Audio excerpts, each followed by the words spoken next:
자, 그림 가에서 다는 대전된 검정기의 금속판에 단색광을 비추었을 때 금속박의 변화를 순서대로 나타낸 것이다 라고 합니다. 일단 금속에다가 빛을 비췄다 라고 하는 것부터 광전효과 실험이구나, 광전효과 문제구나 라는 걸 눈치채 주시면 됩니다. 그리고 빛을 비춰줬더니 뭔가 결과가 달라졌어요. 어떤 변화가 나타났어요. 그러면 지금 얘는 광전효과가 일어난 상황이 되는 겁니다.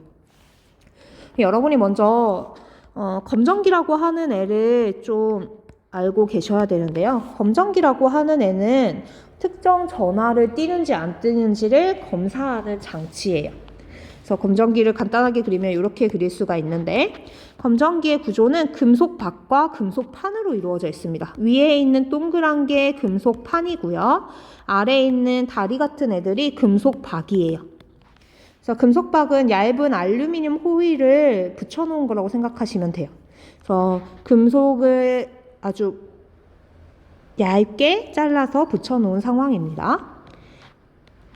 이때 만약에 이 금속 판을 이용해서 검정기를 대전시키게 되면은요, 원래 중성일 상태에는 전체적으로 검정기 전체적으로 플러스와 마이너스의 개수가 균형을 이루고 있을 거예요. 근데 뭐 에보나이트 같은 거, 플라스틱 막대 같은 거를 몸에다가 막 문질러서 얘를 금속박에다 갖다 붙이면은요, 전자가 금속판에다 갖다 붙이면 이 전자들, 플라스틱에 많이 저장되어 있던 전자들이 어디로 이동을 하게 되냐면 검정기로 이동을 하면서 마이너스의 개수가 늘어나게 됩니다. 그럼 얘는 마이너스 전하로 대전된 검정기가 되는 거예요.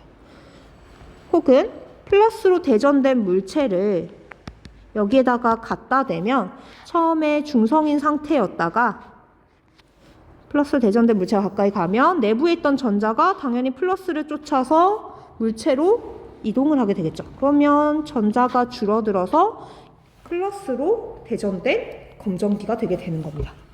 이게 이제 기본적인 원리고요. 얘는 이미 대전이 되어 있는 상태래요. 하지만 어떤 전하로 대전이 되어 있는지는 알 수가 없어요. 그래서 한번 생각을 해보도록 합시다. 자, 이미 대전이 되어 있는데 광전효과가 일어났더니 얘가 오므라들었대요. 근데 얘가 좀 최대한 둘이 벌어져 있다라는 건 무슨 뜻이냐면, 만약에 음전하로 대전이 되어 있으면 내부의 플러스보다 음전하의 개수가 더 많은 거잖아요. 그러면 음전하끼리는 서로 밀어낼 테니까 가까이 있는 두 금속박은 서로 음전하를 띠고 있어서 서로를 밀어내려고 최대한 벌어지게 되는 겁니다. 이해되시나요? 그래서 중성 상태에서 특정 전하로 대전을 시키면 얘가 벌어진 상태가 되는 거예요. 지금 가나다는 모두 벌어져 있는 상태인 겁니다. 그때 가에서는 광전효과가 일어났더니 벌어진 게 오므라드는 거예요. 생각을 해보자. 가가 음전하로 대전이 되어 있었어. 그러면 양전하의 개수보다 음전하의 개수가 훨씬 많았던 상황인 겁니다. 이렇게. 근데 광전효과라고 하는 건 뭐예요? 금속에 빛을 비춰줬더니 전자가 뿅 하고 튀어나가는 현상이에요. 이 전자는 당연히 금속박과 금속판에 저장되어 있던 전자겠죠. 전자가 하나 사라지고 외부로 빠져나가게 되는 거예요. 이렇게. 그럼 아까보다는 전자의 개수가 어떻게 됐어요? 줄어들었어요. 그러면 전하량이 줄어든 거니까 금속박끼리 서로 반발하는 힘이 줄어든 게 되는 거죠. 그럼 당연히 오므라들 수밖에 없겠죠. 그래서 가는 음전하로 대전이 된 케이스인 겁니다. 반면에 나는 벌어졌잖아요. 아까랑은 반대 결과니까 우리가 짐작하기에 플러스 전하로 대전이 되어 있는 검정기구나 라고 생각을 할 수 있지만, 일단 한번 또 원리를 따져보도록 합시다. 얘가 만약에 플러스로 대전된 검정기라면 플러스 전하의 개수가 마이너스 전하보다 훨씬 많을 거예요. 그럼 보세요. 여기에서 광전효과를 이용해서 뿅 하고 전자가 하나 빠져나가면 기존에 안 그래도 없던 전자가 어떻게 된 거예요? 더 많이 줄었어요. 그럼 플러스 전하를 더 많이 뜨게 되겠죠. 그러면 양전하량이 늘어나게 되는 겁니다. 쿨롱 법칙에 따르면 전하량이 커지면 힘도 커져야 돼요. 서로 반발하는 힘이 더 커지니까 더 많이 벌어지게 되는 거죠. 그 다음에 다의 경우는 또 비춰줬더니 더 많이 벌어졌대요. 누구랑 똑같은 거예요? 나랑 똑같은 상황이야. 뭘로 대전되어 있다? 양전하로 대전이 되어 있다. 그럼 이걸 알고 있는 상황에서 한번 봅시다. 단색광의 진동수는 금속판의 문턱 진동수보다 크다. 커야지만 뭐가 일어날 수 있어요? 광전 효과가 일어날 수가 있어요. 광전 효과가 일어나지 않았다면 벌어지고 오므라드는 이런 결과는 나타날 수가 없는 거죠. 그래서 얘는 맞는 말. 자, 나에서는 광전자가 방출되지 않는다라고 했는데 광전자 방출되지 않으면 지금 이런 변화 나타날 수가 아예 없는 겁니다. 다음에 다는 검정기에서 무슨 상황이요? 전자를 튕겨냈더니 더 벌어진 거니까 처음에 당연히 양전하를 띄고 있었겠죠. 2번 한번 보도록 합시다. 그림은 광전관의 금속판에 단색광을 비추는 모습을 나타낸 것이라고 해요. 표는 금속판에 비추는 단색광과 광전자의 방출 여부를 나타낸 것이라고 합니다. 자, 빛을 비췄더니 어떨 때는 광전자가 방출되고 어떨 때는 방출이 안 돼요. 그럼 생각을 해보자. 광전자가 방출되려면 일정 에너지보다 큰 빛이거나 일정 진동수보다 큰 빛이어야 돼요. 그럼 방출된 경우에 단색광이 방출 안 된 경우에 단색광보다 에너지는 크겠죠. 진동수도 클 거예요. 하지만 파장은 어떻게 돼야 돼요? 에너지가 크니까 파장은 짧아야겠죠. 그 다음에 니은입니다. 광자 한 개의 에너지는 B가 C보다 크다라고 되어 있는데 B만 비췄을 땐 방출이 안 됐어요. 그런데 B랑 C를 같이 비추니까 방출이 됐대요. 그 말인 즉슨 B는 문턱 진동수가 작은 빛 혹은 1함수보다 에너지가 작은 빛인 거죠. 근데 누가 1함수보다 큰 에너지를 갖는 빛? C가 1함수보다 큰 에너지, 문턱 진동수보다 큰 진동수를 갖는 빛이니까 C 때문에 방출이 된 건 거예요. 그럼 당연히 에너지 누가 더 커야 돼요? C가 더 커야겠죠. B와 C를 비출 때 B의 세기를 증가시킨다 그래서 광전류가 세기가 증가할 수 없어요. 자, 광전류의 세기를 증가하려면 전자의 개수가 어떻게 되는 거예요? 전자의 개수가 늘어나야 됩니다. 자, 광전 효과는 1:1 대용 구슬치기라고 했어요. 그럼 전자의 개수가 늘어난다라는 건 애초에 쬐어준 빛 알갱이인 광자 개수가 뭐하다는 뜻이에요? 커져야 되는 겁니다. 그런데 B는요, 광전 효과가 처음부터 일어나 안 일어나? 안 일어나. B의 세기를 증가시키건 안 시키건 얘는 광전류 세기랑은 전혀 상관이 없는 건 거예요. 누구의 세기를 증가시켜줘야 되는 거야? C의 세기를 증가시켜줘야 되는 거죠. 3번입니다. 그림 가는 PN 접합 광 다이오드의 PN 접합면에 빛을 비추는 모습을 나타낸 것이라고 해요. 그림 나는 광 다이오드의 수감 강도, 빛의 세기와 광전류의 비율을 얘기하는 건데 빛의 파장에 따라서 얘를 나타낸 것이라고 합니다.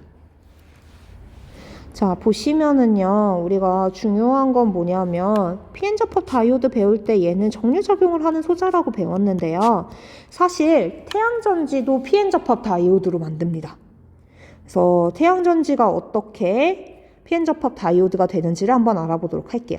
그때는 뭐라고 얘기를 했었냐면 3단원에서 배울 거라고 하면서 PN 접합 다이오드도 되고 광다이오드라고도 불리는데 이 광다이오드가 태양전지에 들어가는 애인 거예요. 그래서 PN 접합 다이오드에다가 외부에서 빛을 쬐어줍니다. 빛을 쬐어주면 평하고 전자가 튀어나오게 돼요. 그러면 이 전자가 있었던 자리는 잠깐만요. 좀 크게 그릴게요. PN 접합 다이오드에다가 빛을 비춰주면 전자가 평하고 튀어나오게 됩니다. 그때 전자가 있었던 자리는 뭐가 되냐면 양공이 되는 거거든요. 우리가 PN 접합 다이오드 때 배웠던 내용에 따르면 원래 P형 반도체랑 N형 반도체를 붙여 놓으면 P형 반도체에 있던 양공들이랑 그 다음에 N형 반도체에 있던 전자가 만나서 여기에 공핍층이 생긴다라고 얘기를 했어요. 그래서 양공이 있던 자리는 사라져서 음전하를 띠게 되고 전자가 있던 자리는 전자가 사라지면서 양전하를 띠게 되며 N형에서 P형 방향으로 전기장이라는 게 형성이 된다라는 얘기를 했습니다. 그럼 봐봐. 얘네에서 발생한 전자와 양공은 전기장을 따라서 이동을 하게 되겠죠. 자, 그때 양공이라고 하는 애는 전기장의 방향을 따라서 이동을 할 거고, 전자라고 하는 애들은 전기장 방향을 역행하는 거라고 했어요. 그러면 광전 효과가 일어나게 되면은요, 처음 생겼던 공핍층보다 훨씬 더 공핍층이 넓어진 상태가 되는 겁니다. 공핍층이 넓어진 상태가 되는 거예요. 그리고 양 끝단의 전하들이 지금 몰려 있는 상황입니다. 그래서 여기는 극단적인 음전하를 띠게 되고 여기는 극단적인 양전하를 띠게 되는 거죠. 하지만 공핍층이 더 넓어졌기 때문에 이 전자와 양공은 만날 수가 없어요. 그때 만약에 외부에다가 전선을 연결하면 어떻게 되겠어? 전자 입장에서는 가운데로는 갈 수 없으니까 전선을 타고 P형 반도체 쪽으로 이동을 하게 되겠죠. 전하가 이동을 하니까 뭐가 흐르는 겁니다? 전류가 흐르게 되는 겁니다. 그래서 얘는 이러한 원리를 이용해 전지로서 활용을 하게 되는 거예요. 건전지로서. 그때 보시면 우리가 전자의 이동 방향이 지금 이렇게 되는 거고요. 전자의 이동 방향이랑 전류의 방향 서로 반대라 그랬죠. 그러면 전류의 방향은 이렇게 되겠죠. 그래서 얘를 외워주실 때 쉬운 방법은 뭐냐면요. 그냥 P형은 포지티브라서 플러스 극으로서 역할을 하고, 건전지로 치면 플러스 극인 거고, N형은 네거티브라서 마이너스 극의 역할을 해주는 거예요. 그래서 다이오드를 태양전지에다 연결할 거면 P형을 P형에다가 N형을 N형에다가 연결해야지만 다이오드에 불이 들어오게 되는 겁니다. 자, 이게 이제 태양전지의 원리고요. 전류는 항상 P형 반도체에서 N형 반도체 쪽으로 흐른다라는 것만 알고 계시면 되겠어요. 네, 이게 전류가 흐르려면 광전 효과가 일어나야 되잖아요. 광전 효과가 일어나기 위한 거는 이 빛이 뭐보다는 커야 되는 거예요? 문턱 진동수의 진동수보다는 커야 되고, 그 다음에 일함수보다는 에너지가 커져야 되는 겁니다. 이걸 알고 있는 상황에서 문제를 한번 풀어보도록 할게요. 광다이오드는 빛의 입자성을 이용한다라고 했는데, 광다이오드에서 전자가 이동하고 양공이 이동하는 걸 얘기할 때는 보어 이론이 기본이었어요. 그래서 전도띠에서 원자가 띠로 내려올 때 광자들을 방출하는 거니까 얘는 빛의 입자성을 이용한 예시가 되는 겁니다. 파동으로 설명한 게 아니라 광자라고 하는 빛 알갱이로 설명을 했었죠. 그래서 기억은 맞는 말. 니은입니다. 0.6 마이크로미터의 빛을 비출 때 광다이오드에는 A 저항 B 방향으로 전류가 흐른대요. 일단 0.6만큼을 비쳤을 때는 빛의 세기와 광전류의 비율이 존재를 하는 거잖아요. 얘가 만약에 빛의 세기와 광전류의 비율이 0이면 빛을 쬐어줘도 광전류가 흐르지 않는다는 뜻이죠. 그런데 값이 있으니까 지금 전류가 흐르는 상황인 거예요. 전류가 흐르는데 얘가 전지 역할이니까 P형에서 나온 전류가 N형으로 들어가야 된다라고 얘기했죠. P형이 플러스 극, N형이 마이너스 극의 역할을 해주는 겁니다. 전류의 방향은 A에서 저항에서 B가 맞는 말이 되는 거죠. 자, 광다이오드의 띠 간격은 파장이 1.4 마이크로미터인 광자 한 개의 에너지보다 작다라고 되어 있는데, 볼게요. 광다이오드의 띠 간격보다 큰 빛을 쬐어줘야지만 어떻게 될 수 있는 거예요? 광전 효과가 일어날 수 있는 거예요. 그러면 광다이오드의 띠 간격보다 에너지가 커야 되는데 기준이 지금 파장으로 되어 있어요. 그러면 파장이 어때야 되는 거예요? 짧아야 되는 거예요. 근데 1.4일 때는 광전 효과가 일어나지 않습니다. 그럼 띠 간격은 파장이 1.4인 애보다 에너지가 큰 빛을 비춰줘야만 되는 거예요. 에너지가 크다는 건 얘보다는 파장이 뭐한 거? 짧은 빛을 비춰줘야 되는 거죠. 즉 광전 효과가 일어나기 위한 기준이 되는 빛의 파장은 얘보다는 짧아야 되는 거예요. 즉 광다이오드의 띠 간격은 파장이 1.4 마이크로미터인 광자 한 개의 에너지보다는 커줘야 광전 효과가 일어날 수가 있게 되는 거죠. 4번입니다. 그림은 광전관의 금속판에 빛 A 또는 B를 비추고 광전류의 세기를 측정하는 장치를 나타낸 것이라고 해요.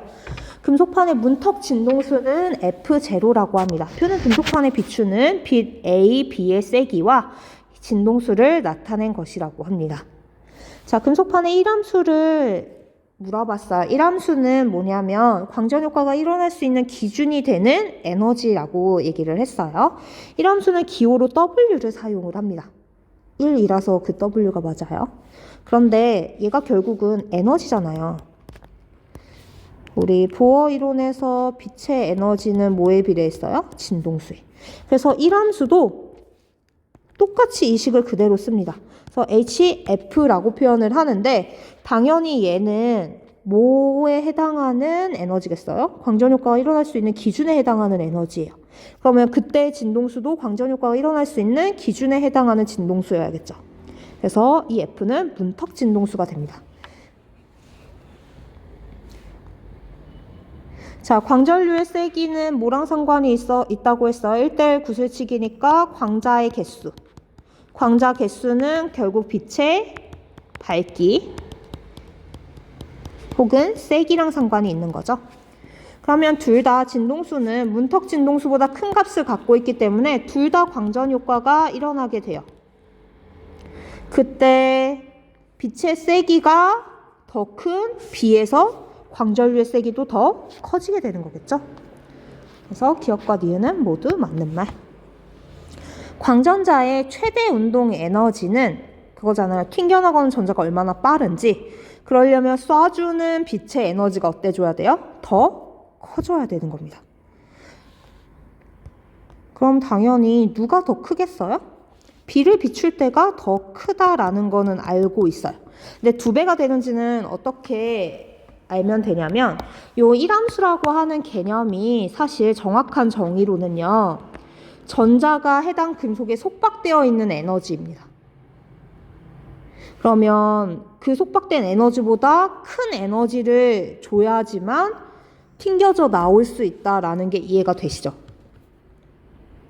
봐봐, 튕겨져 나온 운동 에너지의 최대 값은 사실 얼마가 될 거냐면 쬐어준 빛의 에너지에서 이 속박되어 있는 에너지 값인 1함수를 뺀 값이 최대 운동 에너지가 될 거예요. 그러면 이걸로 A랑 B를 한번 계산해 보도록 합시다. A의 최대 운동 에너지예요. A의 최대 운동 에너지는 쬐어준 빛의 에너지가 2HF0일 거고 거기에서 1함수인 HF0를 빼준 값이 되겠죠. 여기. 그 다음에 B의 경우에는 얼마가 되겠어요? 3HF0에서 1함수인 HF0를 빼줘야 되는 겁니다. 위에는 HF0가 되는 거고 밑에는 2HF0가 되는 거니까 2배가 맞는 말이 되는 거죠. 자, 5번 한번 보도록 할게요. 그림은 전자총에서 방출된 전자가 직류 전원 장치에 연결된 두 금속판 A, B 사이에서 등가속도 직선 운동하는 모습을 나타낸 것이라고 합니다. A를 통과한 직후의 속력은 V이고 B를 통과한 직후의 속력은 3V래요. A와 B 사이의 거리는 D라고 합니다. 자, 전자가 나왔는데 이 구간에서 가속이 돼서 속력이 빨라졌어요. 그럼 힘을 어디 쪽으로 받은 거야? 진행 방향이랑 똑같이, 운동 방향이랑 똑같은 방향으로 힘을 받은 겁니다. 그러면 전극을 생각을 해보자. A랑 B 중에 누가 플러스여야겠어요? B가 플러스여야겠죠. 그래서 직류 전원 장치의 스몰 a 단자는 플러스 극이 아니라 마이너스 극이어야지만 힘을 오른쪽으로 받게 되면서 속도가 빨라지게 되는 거죠. 니은입니다. A에서 B까지 운동하는데 걸린 시간을 구하래요. 시간은 뭐분의 뭐예요? 속력분의 거리인 거죠. 거속시 생각하시면 됩니다. 자, 거리는 D 그대로 써주면 되는데 지금 등가속도 직선 운동을 해요. 등가속도 직선 운동. 속도가 빨라졌어요. 그러면 무슨 속력 써주면 돼요? 평균 속력. 뭐? V 더하기 3V에서 2분의 1로 나눠준 2V가 되는 거죠. 니은은 맞는 말. 디귿입니다. 전자의 물질파 파장은 A를 통과한 직후가 B를 통과한 직후의 3배이다 라고 했는데 우리 물질파 파장은요. 운동량이 크면 클수록 파장이 짧아진다라는 특성이 있었어요. 그래서 운동량을 비교해 보면 되는데 전자의 질량은 달라지지 않았고 속력만 달라졌는데 속력이 몇 배? 3배. 그러면 파장도 몇 배? 3배가 돼야겠죠.